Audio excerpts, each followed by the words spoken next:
देश के भीतर छुपा बैठा था दुश्मन का एजेंट, पाकिस्तान को भेज रहा था भारत की खुफिया जानकारी, और जब तक कोई समझ पाता वो बन चुका था फैक्ट्री का सिक्योरिटी गार्ड। जी हां, हरियाणा के पानीपत से गिरफ्तार हुआ पाकिस्तान का जासूस नोमान इलाही, जो उत्तर प्रदेश के कैराना का रहने वाला था। कैराना में स्थित इसके घर की स्थिति देखकर हर कोई हैरान रह सकता है। फिलहाल घर पर ताला लटका है और कैराना में रहने वाला इसके परिवार से अब कोई शख्स नजर नहीं आ रहा।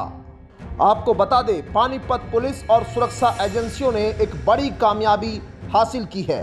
पकड़ा गया जासूस नोमान इलाही बीते कुछ महीनों से पाकिस्तान के आतंकी इकबाल के संपर्क में था।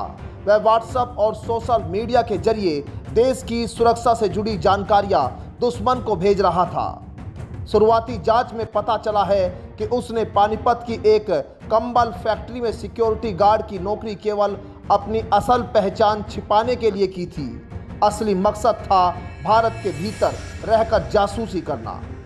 यह घटना ऐसे वक्त सामने आई है जब ऑपरेशन सिंदूर के बाद देश भर में सुरक्षा एजेंसियां हाई अलर्ट पर है।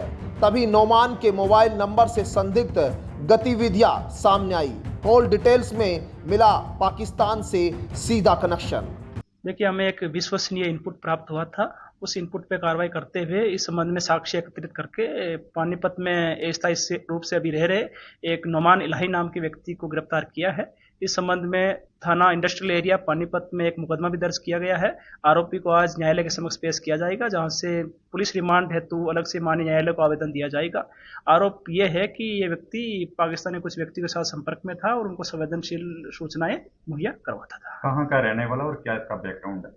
ये व्यक्ति मूलतः कैराना का रहने वाला है और वर्तमान में पानीपत में सिक्योरिटी गार्ड के तौर पे नौकरी कर रहा था। कल पानीपत से ही इसको गिरफ्तार किया गया है। अभी पूछताछ जारी है। किन किन के टच में था, ऐसी जानकारी मिली है? क्योंकि कुछ आतंकियों से इसकी बातचीत हुई। अभी जांच प्रारंभिक चरण में है। इस व्यक्ति से जो भी हमने पूछताछ की है उसके आधार पर जो नाम सामने आए हैं उनके बारे में भी हम उसको और उसकी पुष्टि कर रहे हैं। साथ में ही जो अन्य दस्तावेज हमें एकत्रित करने हैं वो कर रहे हैं, क्योंकि जांच अभी प्रारंभिक चरण में है, इसलिए अधिक जानकारी इस समय मुहैया नहीं करवाई जा सकती। पैसे की बात भी सामने आई कि पैसे मिले। जैसे कि मैंने पहले ही बताया था, काफी सारी जानकारी ऐसी सामने आई है, लेकिन इस संबंध में कुछ दस्तावेज भी अभी और एकत्रित करना है, कुछ और एजेंसी से भी हमें रिकॉर्ड कलेक्ट करना है। तो वो जैसे रिकॉर्ड कलेक्ट होगा और जितनी भी बातें पूछताछ के दौरान सामने आएगी उनका मिलान करके उसके बाद में जांच को आगे बढ़ाएंगे। टच में कुछ और लोग भी हो सकते हैं। ये सारा अभी जांच का विषय है।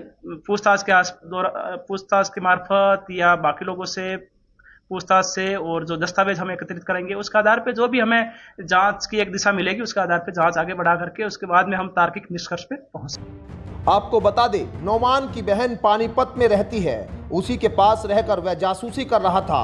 माता पिता की मौत हो चुकी है और वो अकेला रह गया था। सवाल ये भी है कि आखिर कब और कैसे वो पाकिस्तान आतंकियों के संपर्क में आया। फिलहाल पुलिस ने उस पर देशद्रोह जासूसी का केस दर्ज कर लिया है। अब खुफिया एजेंसी उससे पूछताछ कर रही है। क्या इससे कोई बड़ा नेटवर्क उजागर हो सकता है, ये भी अपने आप में सवाल है। लेकिन सोचिए, अगर यह आरोपी पकड़ा न जाता तो न जाने देश के भीतर रहकर कब तक देश को तोड़ने की साजिश रचता रहता। लेकिन सजग नागरिक होने के नाते आपका भी फर्ज बनता है कि आप अपने आसपास अगर कोई संदिग्ध गतिविधियां पाते हैं तो उसकी जानकारी सुरक्षा एजेंसियों को जरूर दें। Bureau report, news 8 desk.